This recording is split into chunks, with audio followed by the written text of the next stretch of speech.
Kejaksaan Agung, dalam ini Pak Jaksa Agung dan jajaran, memang dari 7 des yang kita sedang laksanakan sejak bulan Oktober itu, khusus penanganan di bidang pencegahan, pemberantasan korupsi maupun juga perbaikan tata kelola, serta pengembalian devisa negara itu leading sektor atau tanggung jawabnya ada di Pak Jaksa Agung.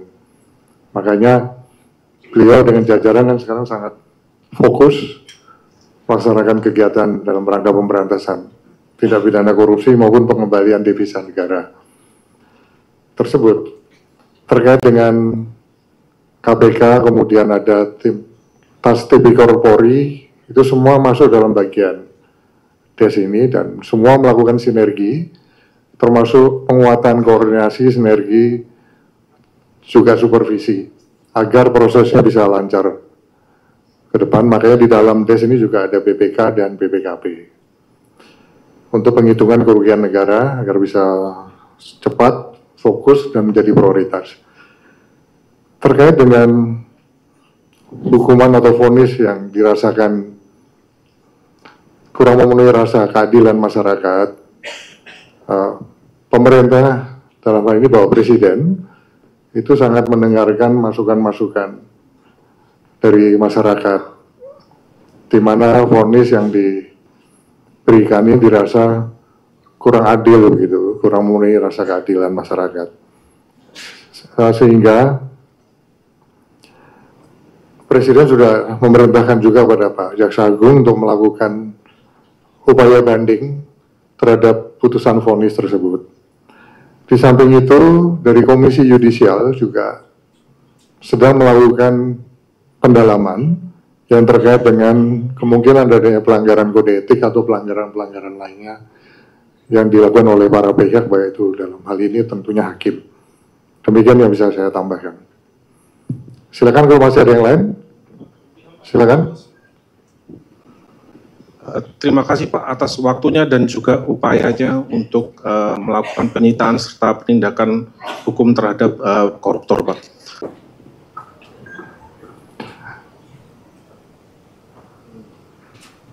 Yang pertama bahwa Bapak Presiden sudah jelas di dalam arahnya kepada kita yang tergabung di dalam des pencegahan dan penanganan tindak pidana korupsi, bahwa penanganan terhadap tindak pidana korupsi harus tegas dan tanpa ragu-ragu. Nah, itu yang sedang kita kerjakan, dan sejak des ini dibentuk, tadi sebagaimana yang telah disampaikan oleh Pak Jaksa Agung, ada 6,7 triliun rupiah yang sudah bisa diselamatkan. Uangnya ada dan sekarang ada di akun BRI. Khusus hari ini, kami dari des, Pak Jaksa Agung tadi sudah mengumumkan 2 kasus korupsi yang terkait pertama tindak pidana korupsi tata kelola sawit dari tahun 2005 hingga 2024. Itu yang melibatkan ada tambahan 1 tersangka perorangan baru dengan 2 korporasi tersangka baru dengan total kerugian kurang lebih 73,9 triliun kerugian negara yang bisa diselamatkan. Yang kedua, yang terkait dengan tata niaga timah, ada 7 korporasi baru yang tadi telah diumumkan dengan kerugian negara berjumlah kurang lebih 271 triliun rupiah, sehingga kalau di total itu berjumlah kurang lebih 344 triliun rupiah. Ini sebagai wujud komitmen dari pemerintah.